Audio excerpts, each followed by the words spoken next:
That's a baby. I'm dying. That's my baby. We're going at it at 110%. What's going on, folks? Good evening, good evening, good evening. Happy New Year to you.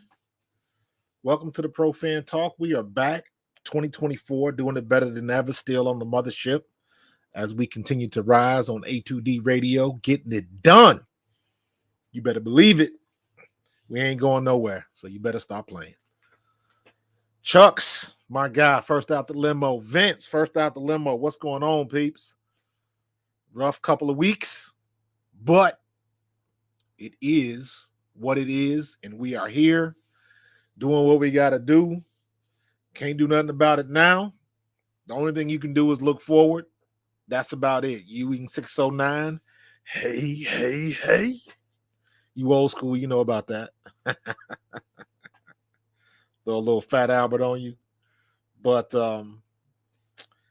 yeah, we got some issues going on, but that's okay. We're in the playoffs, so all of this stuff can play out one way or the other. Doesn't make me no never mind. I've seen the stories. I saw the interview by Marcus Hayes, which actually was a good conversation. He wasn't being interviewed. He was on the Mac and Mac show, Johnny McMullen and Jody Mack. So I watched it. And the one thing I'll say right off the bat is you players do not tell the media everything. They just don't.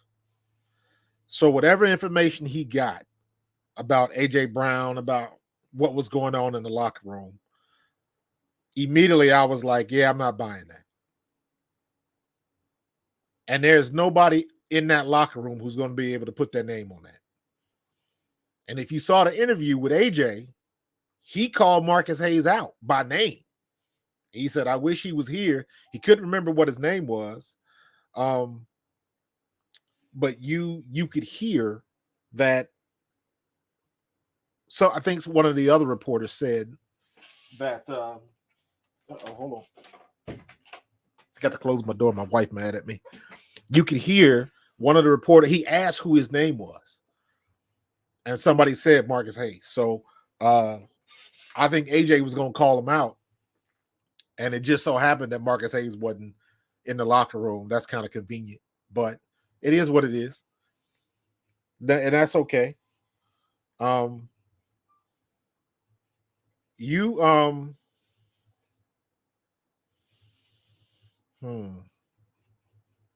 going to see what this team is made of in this next week against the Giants. Everybody talks about every team has to go through adversity. You've heard me say every team has to take their lumps.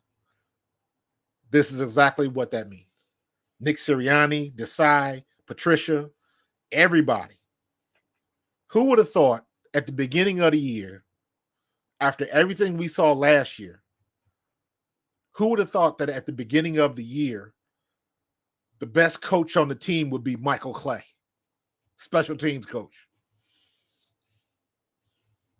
Who put that on their parlay card? Nobody would have expected that. Special teams is the best group we have right now. Not taking nothing against our offense. Offense has been playing relatively well. Jalen Hurts is going to eclipse the 4,000-yard mark this year, unless he just totally craps the bed against the Giants. And then plus whatever we do in the playoffs, he'll crack 4,000. But I believe he needs just over, like right around 200 yards to crack 4,000. So he'll get that. But I don't know if you guys caught Hollis and Irvin with B-Dog on Vetted earlier. They come on at 5 o'clock, 5 to 6 on A2D Radio. But Dawkins did a lot of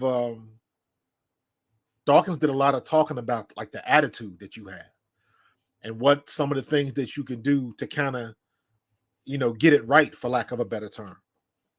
And You know, the one thing you can have a closed door meeting, a players only meeting, but you can only do that one time. That only works once. So whatever you got to say, you better get it out. James Monsanto, what's going on, my friend? Whatever you got to do in that closed door meeting, it better be right, because you only get one chance at doing that. If you don't get it right, then it loses a lot of its luster very, very quickly. Very, very quickly. James, you must have been you must have been in the conversation, because I typed in and was like, these players now, their social media soft. I never would have thought the Eagles would have had we had two situations this year with players in social media where it created a legit distraction. You had the one situation with Kenny Gainwell early, and then you had the situation with Slay. And it's like, why is this even a thing? This is when, and this is where I agree with B-Dog. This is where, and again, I got to preface this by saying, now I'm talking from, back in the day, Marcus, when I played in the 90s and B-Dog played in the late 90s into the 2000s. So two eras, but you still had a level of professionalism is not the right word. You just had discipline in that locker room. There was just some things that you didn't do. The other part of that is, it's easy for me to say because social media didn't exist back then. It was different. So we didn't have that distraction. And now it seems like players are causing their own distraction with social media. During the game, you can't tell your people I'm playing. Do not contact me from this time to that. Like, it's so far beyond that now, it's not even funny. So this is just the next evolution of communication. When I grew up, there were no cell phones. I went outside to play. I would wake up as a, 7, 8, 9-year-old, wake up at 7 o'clock in the morning, go in the kitchen, get myself a bowl of cereal, go get my clothes on, and go outside to play at like 8 or 8:30. Wouldn't tell my mom where I was going, would just go outside to play. I know I would find some kids somewhere, and I wouldn't come home until it got dark. Then you fast forward until, when I was almost about to get out of college when cell phones became a thing. I often have to laugh, as much as I'm into computers and graphics and animation and anime and all of that nerd culture, right? I graduated college before Windows 95 was a thing. I graduated college in 93. So, and I'm saying that to say the way the technology has progressed in communications and different things like that, I didn't have a cell phone till I graduated college. Didn't need one. If I didn't talk to folks for a couple of days, so be it. Now, if you don't get a phone call or a text, everybody worried. And to be at your job in the game, and I'm like, hey, if you in your profession and you make that kind of money, I'm gonna leave you alone so you can concentrate on what you do. That, at least that's my logic. Vince, why is it a player can't express frustration without being a locker room disruption? That's a great point. I'm gonna get into that. I want players to be frustrated with the way they are playing. Someone on the team has to be a realist. And you have that. Here's the problem with that. I got that in my notes to address. You just kind of beat me to the point, but we'll deal with it now. And that's why I said, anytime a journalist talks to a player is not going to give up everything. A player is not going to tell a journalist or a reporter or a content creator, they are not going to tell them everything. And here's what happens. They might give you a little piece, a nugget, a little sliver of some information that may be true. And that's it. I'm not giving out no names. I'm not giving out no situations. But when it comes to professional sports, we watch the games, we study the games. So a lot of situations, it is very easy to put 2 and 2 together and kind of figure out maybe what they're talking about. Now, the other problem with that is you got to fill in the gaps because you're not going to get everything right because you don't have all of the information. So you got to fill in the gaps. And that's exactly what these reporters do. And they think they have it all figured out. I've been in the locker room for years. I know how this works. And it's like, no, you don't. Just because you got good relationships with them, if you're not in that locker room after practice, in the meetings, at film sessions, all of that kind of stuff, you don't know what's going on. It's a whole different ball game. It's a whole different ball game. You guys already know. When you at home, you act one way. When you on a job, you probably act another. You button it up a little bit.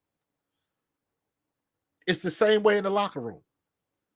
Those reporters and the media in general, they don't get full access to that. The only people, and this is my opinion, the only people that really know what's going on in the locker room is if you have a former player in that locker room or that's reporting.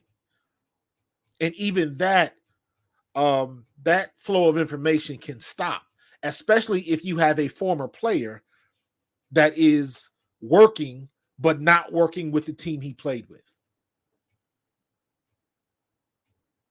Because a lot of people would think that if you are in the media, if Steve Smith was working for NFL Network and the only thing he's doing is covering Carolina games, some people might consider that a conflict of interest because he would have a personal stake. He might have access to other information, just different things like that because he's kind of ingrained in that culture down there.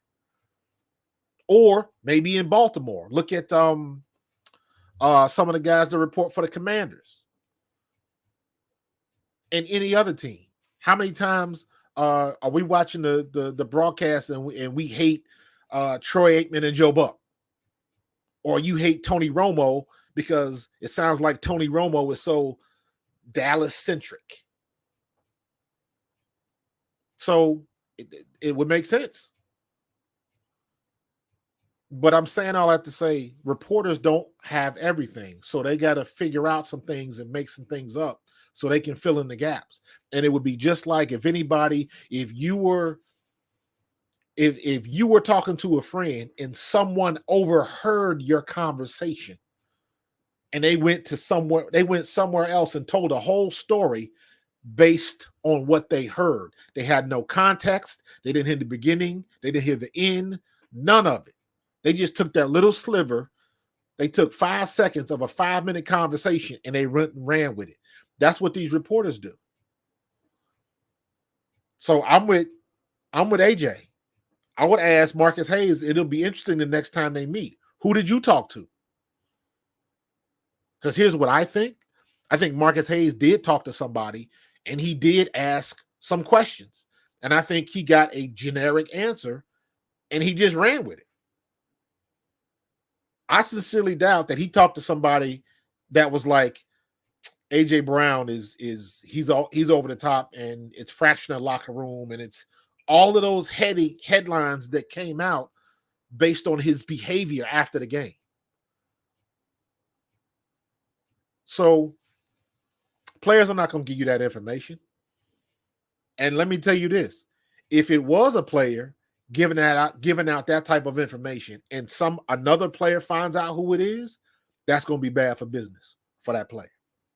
Rest assured. Because he will have zero respect in that locker room.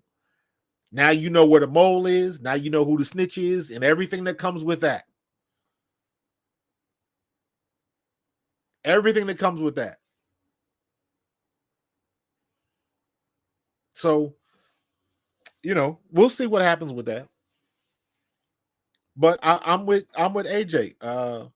In spite of everything, they're still almost there. The problem is They've been almost there for a long time. And whatever switch that they got to flick to turn it on, Sirianni hasn't found it yet.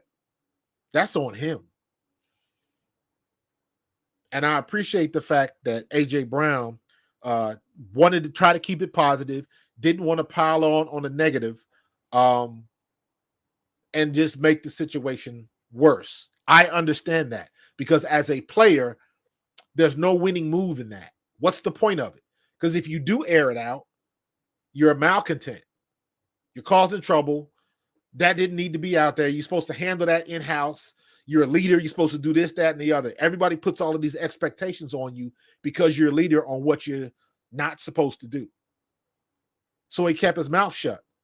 And all of this situation was started because he didn't want to talk to the media. So what does the media do? He doesn't want to talk to us, and they blow it out of proportion. He doesn't. Talking to the media, that's not what he's supposed to do. So I understand and I appreciate what A.J. Brown did because my logic is if they're going to get you, you might as well make it worth your while.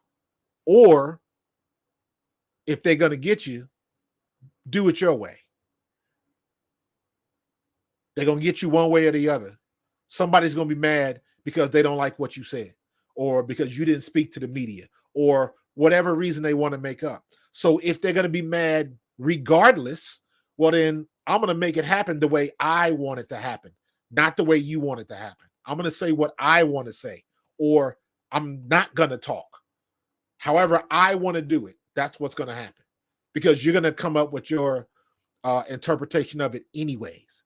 And 99% of the time, most people in the media are wrong. Now, having said all of that, you can read between the lines. And you already know that he was disgusted and frustrated with the play calling and what they were trying to do. I'm not even sure if it was the play calling. I do agree that he was probably upset about Devontae Smith getting hurt because that hurts him. And to have Devontae Smith hurt on that play, just that's like putting salt on the wounds. For him to go down on the bubble screen, that sucks. So I understand that part of it. So, but we all know what the situation is. We all know when they called the two screens, whatever logic that they came up with on why they did it, it didn't work. Nobody thought it was going to work. You just automatically thought that Jalen Hurts was going to do something and make somebody miss. And like, no.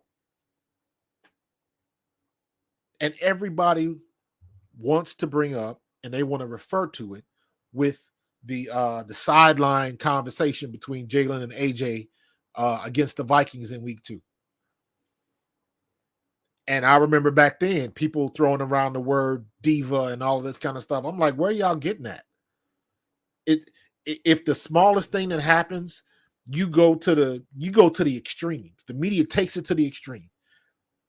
And I'm like, I don't remember too many people calling Peyton Manning a diva or Tom Brady a diva or Patrick Mahomes a diva or Drew Brees a diva or Phillip Rivers a diva or all these other. Troy Aikman wasn't a diva. And I guarantee you could probably go on YouTube, look at the way some of these quarterbacks operated and look at sometimes where they were in games and cussing out their coaches and cussing out their offensive linemen for whatever reason or whatever situation they happen to be in on that day. Happens every game, on every team, every year. It is not anything new. But for some reason, when it happens in Philadelphia, we want to take the smallest thing and go to the nth degree with it.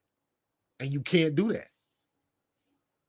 That's what happens when you make stuff up.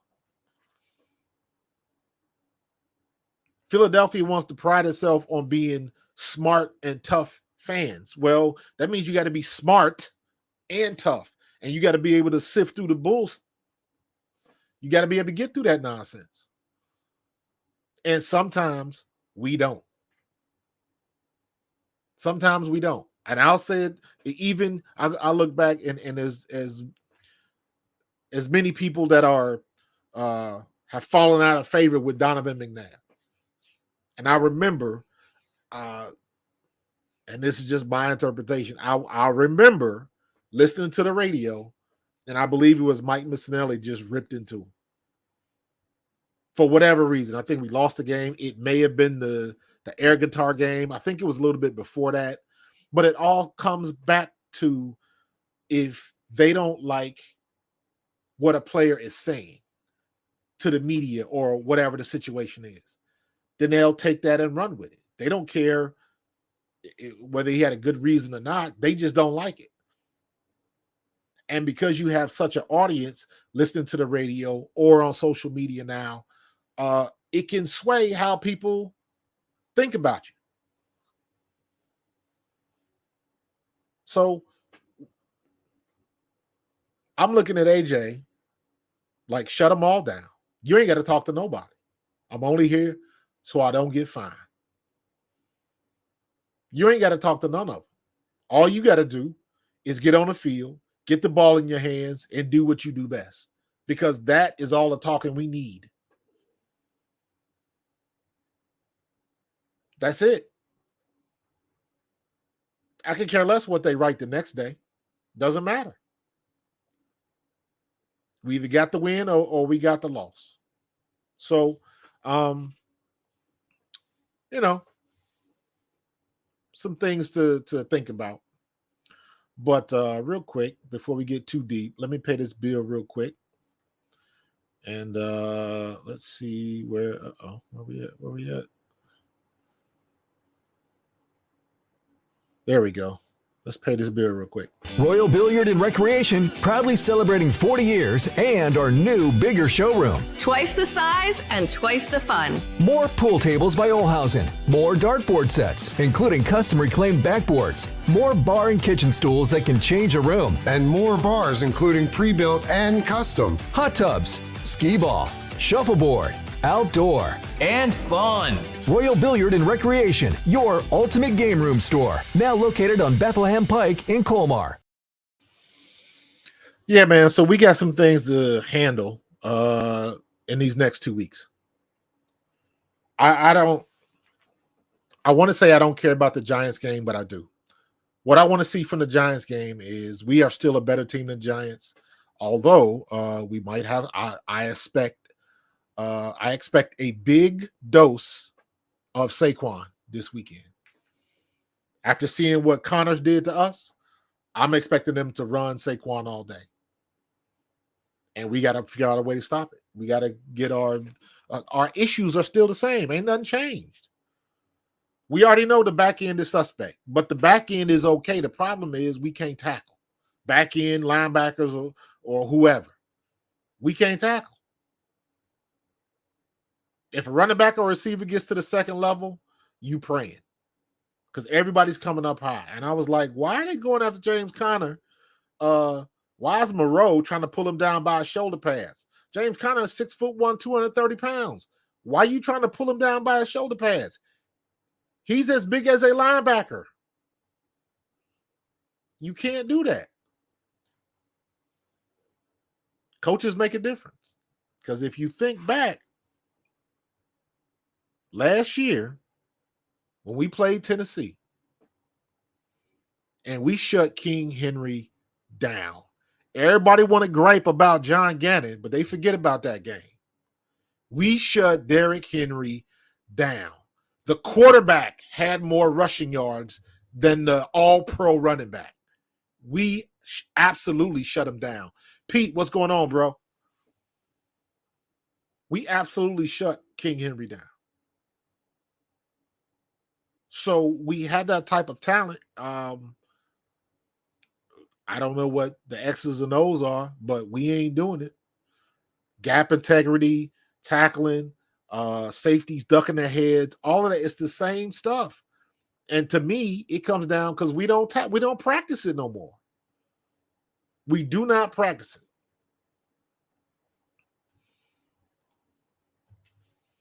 Vince, you get what you get. This is how they practice. This is how they practice. They don't hit, and They don't hit. That's all I can say. Even if you go back after the Dallas game, I believe, when Jalen had the fumble, and then they made a big thing in the news that Jalen was working on fumble drills. And I'm watching what they're doing, and I'm like, what the hell are they doing? That is not a fumble drill. He was basically holding the ball and doing up downs. And I don't know if they were trying to jab the ball out with like a, because I know some people use the pole with the boxing glove on it. You try to punch the ball out. And I was like, that is not a fumble drill. At least not what I remember. A fumble drill was you cupped the ball and you went half or 3/4 speed and somebody came behind you and literally tried to rip it out. And sometimes they would send two guys on you. One guy would grab your left side and the other guy would grab the ball side and literally trying to rip the ball out. It was an active drill. It wasn't just jogging and just trying to pepper the ball. That was real deal. What's up, Anthony? We don't do that stuff no more, man. They don't do it. Hollis was talking about the popsicle. If you don't know what a popsicle is, that's just like the blocking sled that is just one big dummy that sits vertical. And it's got the spring on it so it goes back and forth. They call that a popsicle. But you can also use that as a tackling dummy. Because it's on one big sled, but it's easy for it to fall over. So you can use it as a tackling drill. But sometimes, yeah. Sometimes we would have to get down and we would work out. I remember working on this in college. And I was a tailback. But you had to get low, get your head up, explode your hips, wrap up, and if you did it right, it was almost like you picked up the dummy. It would raise up off the ground because you had to lift it up when you exploded your hips. Get your head on one side, keep your head up. You know, the one thing I even used to tell my kids when I coach, you have to see what you hit. So you got to keep your head up. And we don't do that. Everybody's trying to bump chest, and you can't bump chest trying to make a tackle with a guy that's 6'1", 230 pounds, and runs a 4.5. Nicholas Moreau, Connor is bigger than you. Stop playing. That's an attitude that starts in camp. And the way these guys practice nowadays, we don't have that type of attitude no more. Some teams still have it, and that is indicative of your coach. That is indicative of your coach. If you look at how the Raiders are playing, you look at their coach right now. Then you look at him when he used to play ball for the Giants.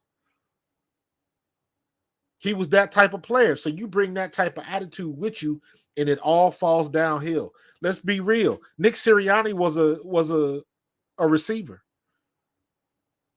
He wasn't running anybody over and making any practice.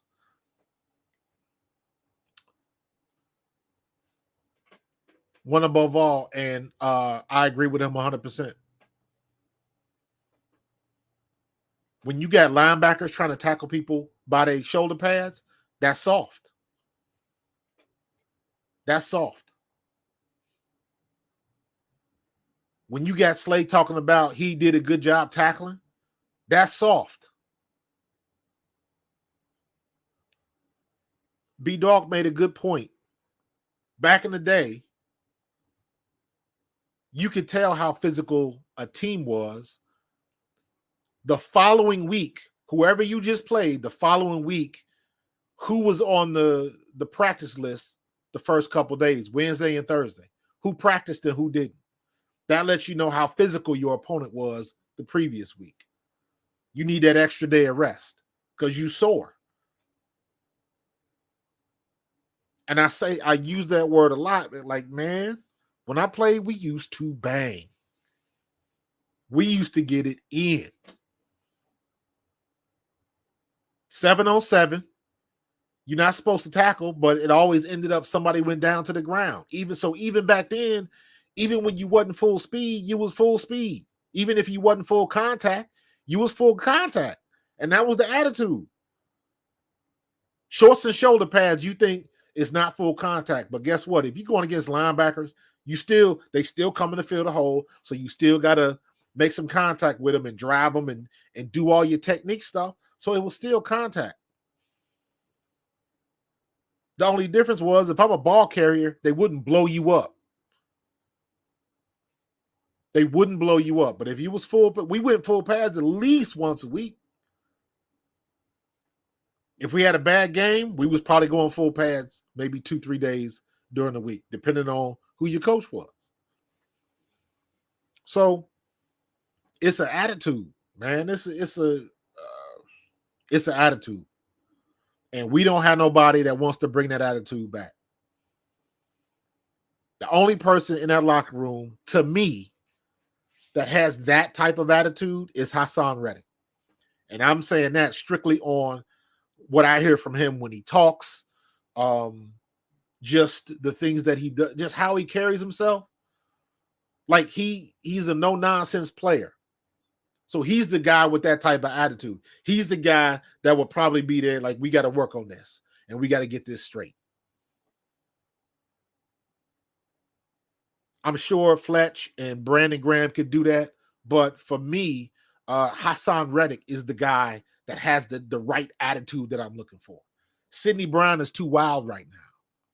He's still a rook. He's still amped up, and he hasn't calmed down and kind of, he's not seeing what's around him yet. He's moving too fast. I'd rather you move too fast than move too slow, but he's jittery right now. And he got to, next year, he'll make it to the Pro Bowl next year, in my opinion, if he keeps doing what he was doing this year. So we all know what the situation is with Bradbury. He looked like he running through oatmeal half the time. And it just seems to me like he's one of those players where the drop-off was sudden and drastic. Bradbury was legit last year. But the drop-off was just, like I said, sudden and drastic. And there's no way, especially when you a DB, there's no way to hide that. It's on film. Your hips and your legs and your feet are not moving at a rapid pace. And receivers are running by you often. So here's a stat.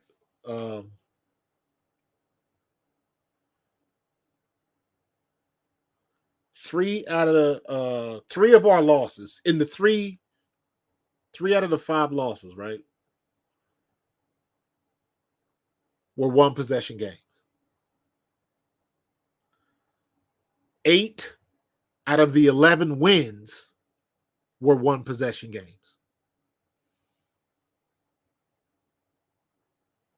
So in the losses, offense just didn't get it done. We didn't score enough points.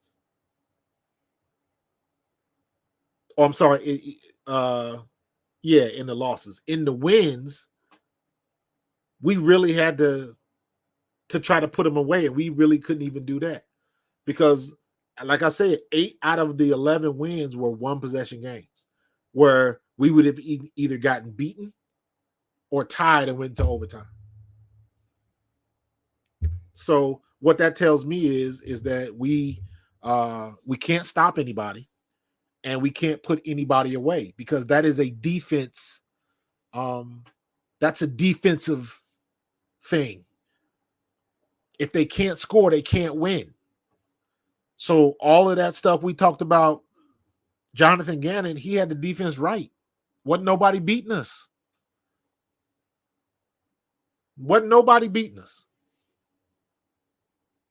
We should have been undefeated last year going into the Super Bowl. I strongly believe that. But woulda, coulda, shoulda, don't do nothing but rhyme. But we gotta do a better job of just being out there on the field. I think offense is okay. We gripe about the play calling and stuff like that, rightfully so. But for the most part, I think the offense is fine. We just defensively we can't stop nobody.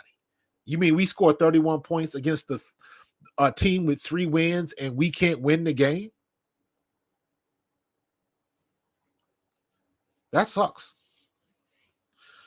But all right, hold on. We're gonna get through these last two ads, and then we're gonna roll for the rest of the way. So hold tight. We going with the we going to Carlino's and then the Hat John. So hold tight. In our family, food is our daily bond. My nonna, affectionately called Mama by many, found solace and joy in the kitchen, sharing her love through delicious creations. She turned her culinary passion into a flourishing business alongside her husband and sons in 1983. Celebrating 40 years is a testament to our exceptional team, friends, family, and beloved customers. With gratitude, we look forward to the future, expanding our brand to share the highest quality Italian food and wine nationwide.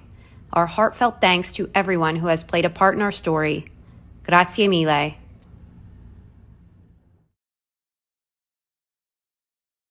Hats.com is the premier destination for quality and fashion-forward hats and more, with designs for every style and trend. Locally based and run by Philly sports team fanatics, Hats.com can help you elevate your hat John. Utilize the easy-to-use guides at Hats.com to find your perfect size and style, and shipping and returns are free. Hats.com. Find yourself in a hat. Use code Philly for 15% off your order. Hats.com. All right. Got those out the way. Back to business. Who's it looking at? Truth. I like that scream name, Truth. Why does it seem like the DBs we have underperform with us, but as soon as they leave, they improve? That, my friend, is called coaching. Because you can be a totally different player in a different system. Your responsibilities might be different, and it might be more suited to your new location and your new coach. I give you an example. You can go back and you can look at, remember when we got Nnamdi Asomugha? He was horrible here. But he came from the Raiders, right? But he was a pretty good player with the Raiders. That system. Nnamdi Asomugha is a very good comparison to James Bradbury. They were both zone-type defensive backs. And the minute you got to put them in man coverage, that's bad for business. So it's not that they underperform. It's just that the scheme that they are in just doesn't work. Look at Hassan Reddick. His first couple years in the league, they didn't know what to do with him. Is he a linebacker? Is he an off-ball linebacker? Is he an edge? He knew he was an edge, but because he looked different. He wasn't a typical size. He was different. And he had to convince them to let me stay on the edge and do what I do. And when they did that, the only thing he did was go 4 consecutive seasons with 10-plus sacks. Find out what the guys can do. Let them do whatever it is that they do. That's it. I used to use that example last year when I talked about J.J. Arcega-Whiteside. Now, that's somebody you can consider a bust. However, this is a kid, tight end / wide receiver, 6'2", can jump out the gym. Both his parents are Olympians. So you know the kid's an athlete. So why not put that kid on the end man on the line of scrimmage, throw him a corner route in the end zone, and just tell him, just make it known, when we put you in, this is what you're going to do. The same way we do with Boston Scott. They put him in there a couple of plays, he gets in, he does his thing, and they pull him right back out. Well, if he's good, use him. Why has it got to be just a sample size? Why has it got to be just a drop? Pour it in there. Let's go. I'm glad they started using Julio Jones. The man didn't forget how to catch. He can still jump, and he's still 6'3", 6'4". That's a mismatch. Use it. Poor Rashad Penny is just being totally wasted. And I feel that as a running back. Because you hate sitting on the sideline. Because you just wasted a year. You wasted a year. And who's to say if he couldn't have been effective or not? We don't even find out. We don't even get the chance to find out. Look at what happened with Dalvin Cook. Got him out of Minnesota. Then he goes to the Jets? Now he's in Baltimore. Probably going to make a deep playoff run and maybe be able to help them win the Super Bowl. But at the end of the day, you gotta use them, man. You gotta use them. Just like I was talking about AJ Brown. People want to throw the diva around when he does something that they don't like or the media doesn't like. Now he's acting like a diva. He got into it with Jalen Hurts, so he's a diva. It's like, listen, if diva behavior is what makes you go 5 straight games with 125 yards plus or more, I want that diva on my team. Cut out the nonsense. I want that dude on my team. Whatever you got to do to give me that performance. If you got to yell at your quarterback to get you the ball, so be it. Sometimes that's what you got to do. You saw what happened with OBJ with his last year in Cleveland. He's a diva. He's a malcontent. He's always complaining. He's always asking for the ball. Well, guess what? He was open. And the boy wasn't throwing him the ball. Mayfield wasn't throwing him the ball. So there's some truth to it. And when you watch film like that, everybody knows. Everybody knows who the best receiver on our team is. Everybody knows it's AJ Brown, period.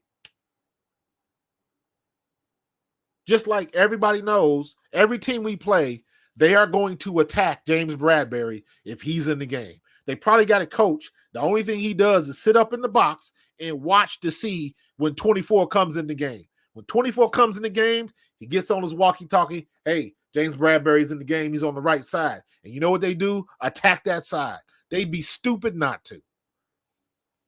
That's how you game plan all of this stuff. I say this all the time. The NFL is a copycat league. The Eagles are the only team not copying. That's frustrating. You watch all of the plays, Kenny Gainwell, DeAndre Swift, bounced outside and made something happen and turned a tackle for a loss into a 10 to 15-yard gain. It's happened like 3 or 4 times in the past 2 weeks. Same type plays. We try to force the ball, tackle to tackle on the inside. Nothing's there. So then they become a running back and they make people miss. And then you remember why we got them in the first place. It shouldn't be like that. Just pitch the ball to them outside. Set it up. Give him the ball off tackle. Give him the ball deep and let him read which way he wants to go. And if the linebackers feel like they're supposed to feel, then you put that play action on them and throw the ball over his head to Goddard or to Swift or even to AJ Brown going across the middle. But that leads into the zero creativity we have on offense. That is where I believe the frustration with AJ Brown is. We doing stuff that everybody knows what we're doing. It is no secret. None. And if we do it again, we're going to get beat in New York. We got to be able to change up the plays just a little bit. And the frustrating part is, I don't care if you're an assistant coach, you have to have some idea that can happen. And if it does happen, how to fix it. And it seems like, I don't know if it's Brian Johnson, I don't know if it's Nick Sirianni, or I don't know if it's the combination of the two. But it seems like they don't want to get off of what they put together, when what they put together in a lot of situations doesn't work. It's not all the time, but it's specific situations where the package that they're putting together is not working. Why can't they fix it? And it's not even a fix. Call a different play. Call the same play out of a different set. Call the same play out of a different set and go in motion. Change it up a little bit. Make it look different. That's not hard to do. That's the frustrating part. That's where we lose on the X's and O's. That's why we're getting out-coached. We're not getting necessarily outplayed. We're getting outcoached. How come every other team except 3 other teams figured out how to beat down the Cardinals? But us and Dallas. But how come everybody else can figure that out, but we couldn't figure it out? I don't understand what the Cardinals lost their offensive tackle. They starting tackle, the left tackle, during the game. Did we attack the backup? It didn't look like it.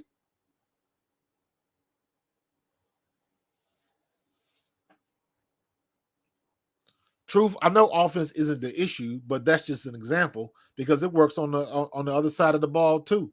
Why would on a critical part of the game when we playing for the game, why would you put James Bradbury in one-on-one coverage? Knowing the troubles that he's had right now. Why would you do that? That's almost like a baseball thing. Give him an at bat. I think he's due for a hit. I just got a feeling he's due for a hit. Did they think that James Bradbury was due to make a good play? I don't understand that logic. Film doesn't lie. And I know they watch film. There's too much, I guess, loyalty in a situation like that. You know the move you got to make. Make it. You're not a big Patricia fan, Truth? Go ahead and get started, man. Anthony says, if I was Howie and Jeff, I would stay from the team meetings and coaches meeting because what I heard they are telling coaches what to do. If I was Jeff, I would tell Howie to fire Sirianni and the staff. Nah. Bring their own assistants. It's not that simple.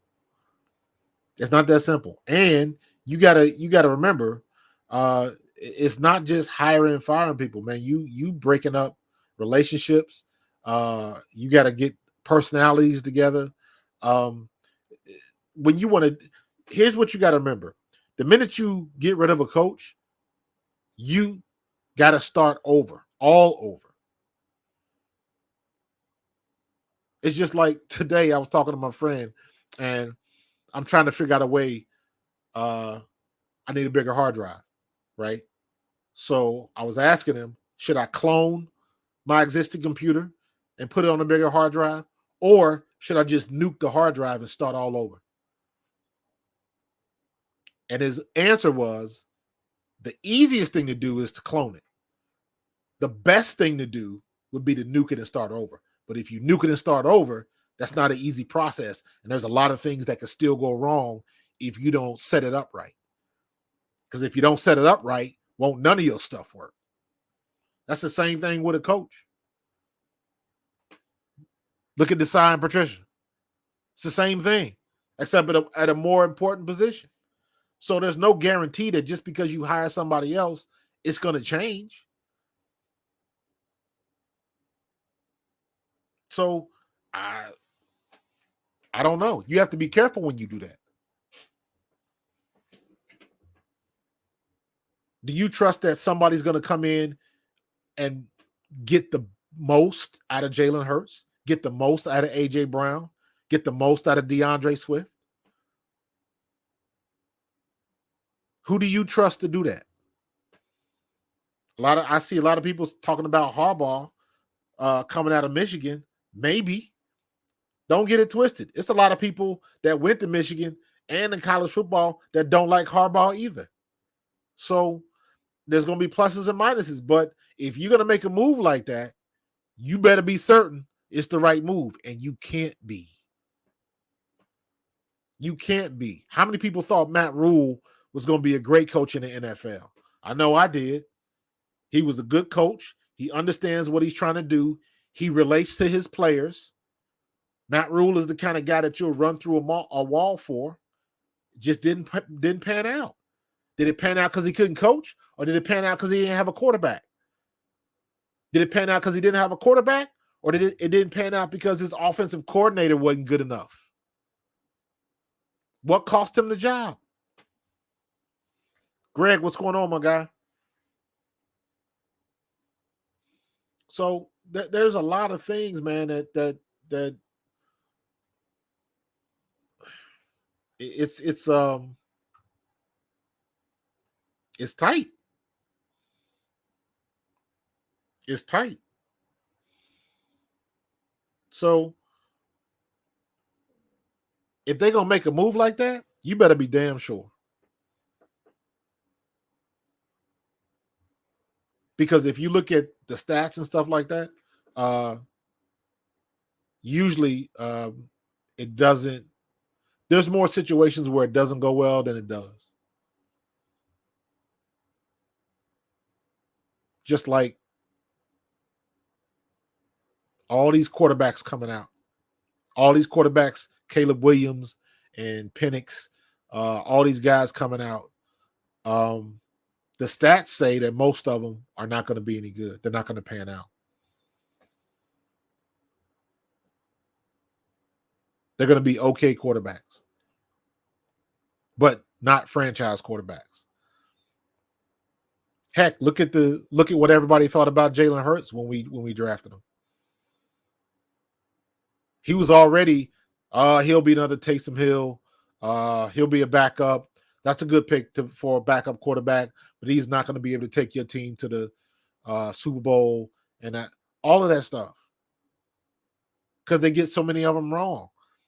And if it doesn't check all the boxes optically, you already know. Look how good what's his name? With all the kids that just retired. Phillip Rivers. As good as he was. No Super Bowl. And then you got the flip side of that is you got somebody like Joe Flacco that was sitting on the couch, comes off the couch and lights Cleveland up. Explain that to me. You can't. Coaching matters. Right now, our coaching is suspect at best. Shane Steichen has Gardner Minshew playing better than Jalen Hurts right now. That's a coaching job. That's a coach of the year job right there. That's crazy. But his X's and O's is so much better. How come you can sit in a meeting with a guy for a whole year and you didn't pick nothing up? Now I'm talking about Sirianni. You didn't pick nothing up? Brown Johnson, you didn't pick nothing up? Whatever he was doing was working. Everybody just don't have a brain like that, man.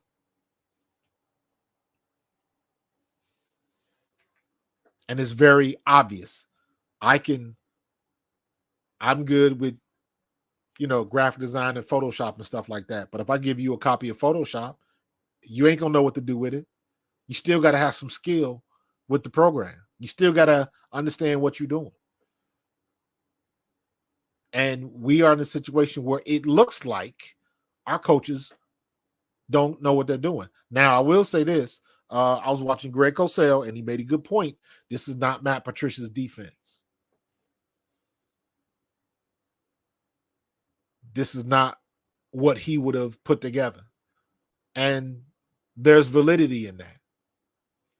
But there's also some common sense things that we could do better, and we didn't do. And he should know that because he's been here all year.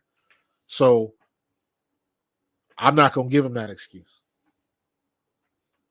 You've been here long enough to know what we got. You've been here long enough to, if you were going to formulate a different plan, you could do that. But we just don't have the players right now.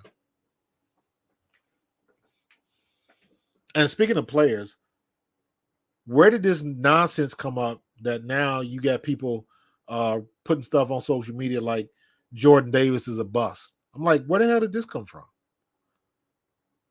And why is it a bust? The report came out. Baldy said he getting too big and probably getting fined for his weight. That could be true. Baldy's a friend of mine. We played together. And Baldy knows what he's talking about. I don't know if that's true. Is he guessing? And if it is true, doesn't mean he's a bust. Doesn't mean he's a bust. Because by that logic, Brandon Graham would never have made it this far. Because Brandon Graham's first 3 years were kind of lean. I think he finally woke up his third year. So, again, a lot of people think that you got to, like, you can just add water. You got instant coach, instant Pro Bowler, instant quarterback, and it doesn't work that way. It takes work. It takes a lot of work. And then here's the other thing. Okay, Derry, what's going on, man? What's going on, fam? Great question. Do I think Matt Patricia is coming back? I don't know. Desai's not coming back. So I would guess, unless Howie Roseman or Jeffrey Lurie vetoes it, I would think it's Patricia's job to lose. Unless maybe he gets a head coaching job somewhere. You never know. So I would think it's his job to lose. So I don't know. I'm more worried about what's going to happen with Brian Johnson. And the reason I'm worried about that is because what I don't want to happen is for Jalen Hurts to have to learn another offense. Because remember, Shane Steichen was here, 21. He showed promise, but he struggled. 22, new offense, but he struggled. Made it to the playoffs, though. 23, lit it up. So, I think I skipped a year. So 21, he struggled. 22, everything was good. Everything clicked for Jalen Hurts. This year, 23, new offensive coordinator, new playbook. Now we're struggling a little bit more. Top 3, tied for third in the league with interceptions in 14. So, I don't want him to have to learn another offense. What I want him to is to have the same offense, have the answers to the tests coming back next year. That makes him better. Devontae Smith, A.J. Brown, Dallas Goedert, Jalen Hurts. We got to keep them 4. And we're good on offense. Defense, we got some decisions to make. So, I don't know. I mean, we talked about Bradbury being a liability. Tackling has been horrible all year. When you talk about keys to the game, because I was going to get into what's the keys for this win. You know what? On defense, just tackle. Just tackle. That's it. Coverage is going to be what the coverage is. I trust that they watch film and they're coming up with what they think is a good game plan, and we'll go with that. So whatever. But at the end of the day, if you are even in the right position and you can't tackle, it doesn't mean a thing. So all I want the defense to do is to tackle like they know how to tackle. Tackle like an NFL player. Tackle like you getting paid to tackle. That's what we need to do. The heck with the rest of the stuff. If you can't get the man down, it don't matter if you're in the right spot or not. So, yeah. If we could just tackle, the defense would look so much better. I was hesitant on drafting a nose tackle at 13. Do you think there's position of value in today's NFL? Listen, every position has value if you get the right player. Period. Again, I guess I got to keep saying this. I'm old school, man. I played in the 90s. Every position had value. Running backs had value. Fullbacks had value. Linebackers had value. If you get the right player on the right team, perfect example, Jason Kelce.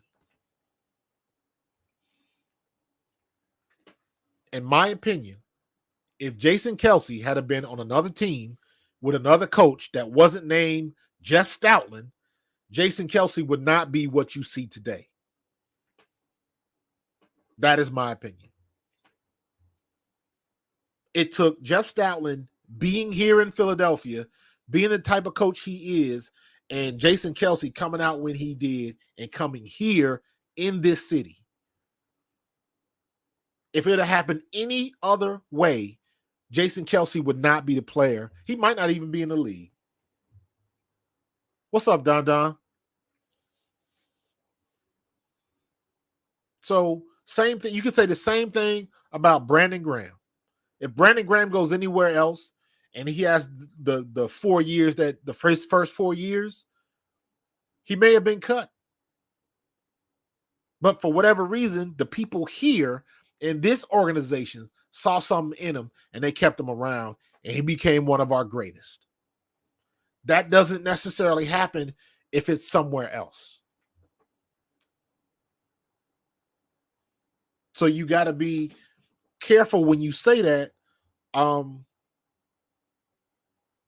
If Sauce Gardner would have fallen to us, would he have been the same type player?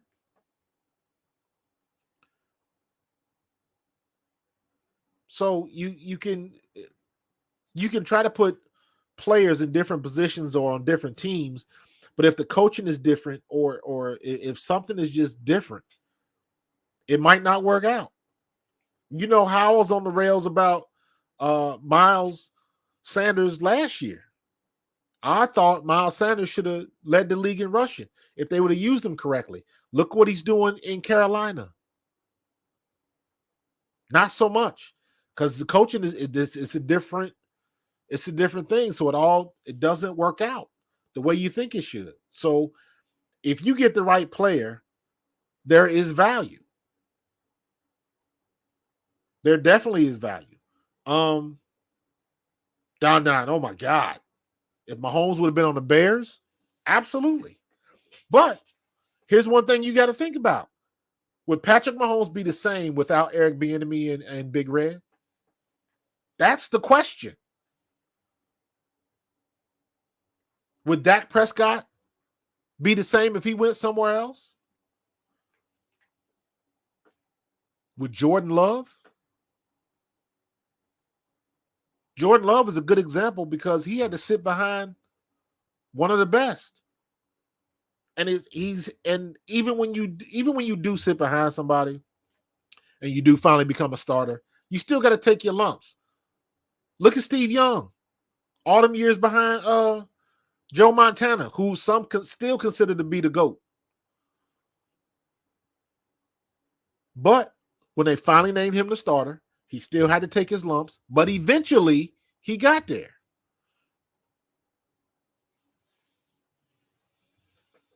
I mean, we can argue about Miles Sanders. If Chucks is listening, he knows. We can argue whether you like him or not, or if he's soft or not.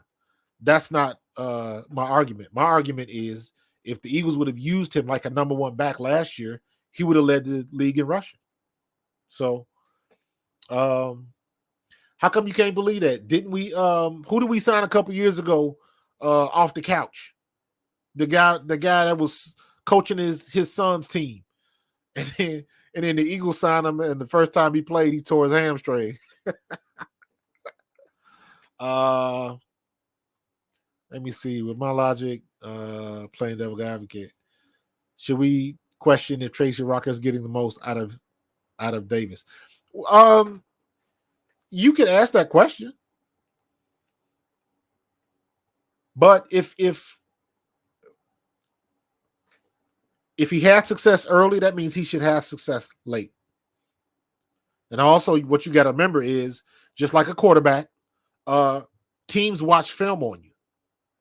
So you got to, eventually, they're going to catch up with you. So you might have to change some things up. So it's not that simple. And maybe he just hit his wall for the season. I don't know. Did the same thing happen to Aaron Donald? Did the same thing happen to Hargrave? Chris Jones? You name it. everybody's going to come to a point where it's like, okay, the production stops. Look at Bosa. Bosa had his struggles this year. So everybody goes into that situation.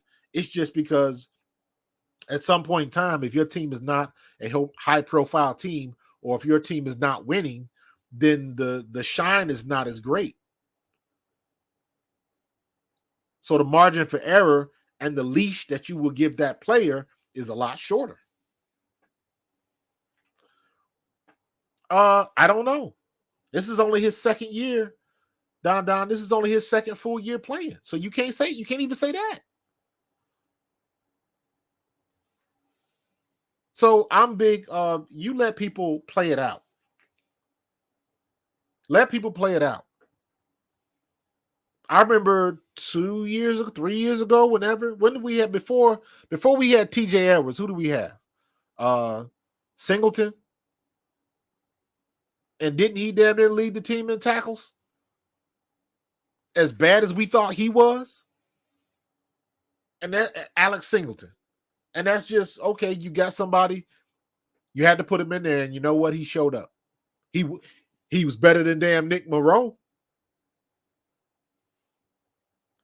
I don't know what Shaq Leonard would have been like if he'd have been here for the whole year. So there's a lot of ifs that we could throw out there. Nothing you can do about that. Doesn't matter if it's a lead by default. He still made the tackles when he had to tackle. Alex Singleton knew how to tackle.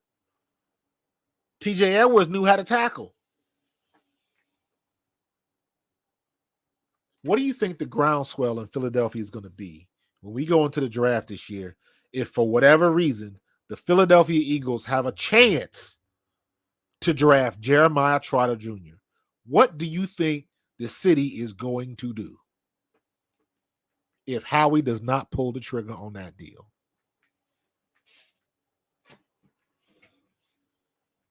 All the flack that we're getting for linebackers right now, if you get Trot Jr. in here, this city would be beside itself. And if we have that opportunity and Howie doesn't pull the trigger, this city's going to lose this shit. And I got to say it just like that. Revolt. Exactly. We got to get something. Slay, to me, Slay is getting older, but Slay can still play. Bradbury, you're going to have to eat that money and get rid of him. I wouldn't mind if they kept Cunningham. Moreau's got to go. Bayard really hasn't done anything or shown me anything. Shaq Leonard's probably going to be gone unless they restructure his deal. So we got some pieces to fix, and we got to put them. we got to fill some gaps. But we'll cross that bridge when we get to it. I like Sidney Brown and Ringo too. But I want to get into this real quick. We got AJ Brown, Landon Dickerson, Lane Johnson, Jason Kelsey, Hassan Reddick, and DeAndre Swift, all Pro Bowlers. This is DeAndre Swift's first. Hassan Reddick's only made, this is only his second Pro Bowl? Seems like he should be more. I'm sure he was an alternate before. Kelsey, this is his seventh. Kelsey's a Hall of Famer. Lane Johnson is a Hall of Famer. And if AJ Brown keeps going on his trajectory, he'll be a Hall of Famer. So we got some studs on this offense and on this team. And I don't see any reason with what we currently have right now that we can't make a run in the playoffs. The problem is we got we got 5 Pro Bowlers on offense and only 1 on defense. Now, might get some more alternate votes, but still. Hassan Reddick seems to be the only one holding it down. And not for nothing, I would put Fletch on there just for GP because Fletch is ball this year. At his age, he's above board. So you got to give him props for that. So we got to take care of business. We got one more week to get right. and then the playoffs start. Once the playoffs start, anything can happen. We just got to get there healthy. Nothing stupid. We just need to get there healthy. Anything can happen. Everybody's at the same spot. Everybody's in the starting gate, in the starting blocks. Even the teams that get the bye week. A lot of people think the bye week can be a detriment because you lose momentum and different things like that. It's great if you got some players that are hurt. But I have seen teams in the past, they get that bye week, and when they come off that bye, it's not the same. So they did lose a little something, and you want to stay sharp. So it all depends on who the team is, who the players are, and who the coaches are. So we will see. They got to take care of business in New York. Let's not let Saquon Barkley do what James Conner did to us. Hopefully we can put the kibosh on them and at least have a little bit of momentum and a little bit of positivity going into whoever we got to play in the playoffs. All right. Whatever's going to come is going to come, and we got to deal with it. So I'm going to get out of here, man. I appreciate you. The chat has been hot the last 2 weeks. I appreciate it. Hanging around here at A2D Radio, the mothership. We're going to keep it going. So make sure you guys join me next week. Or check me out on my own YouTube channel, Pro Fan Talk. I will be there putting out content daily. Don, I appreciate you, brother. And we are going to see what we are going to see on Sunday. And please, let's hope we don't get embarrassed. Holla at y'all later. I see you, Truth. Come back. Come back next week. Talk to y'all later, man. Have a good one. Go Birds.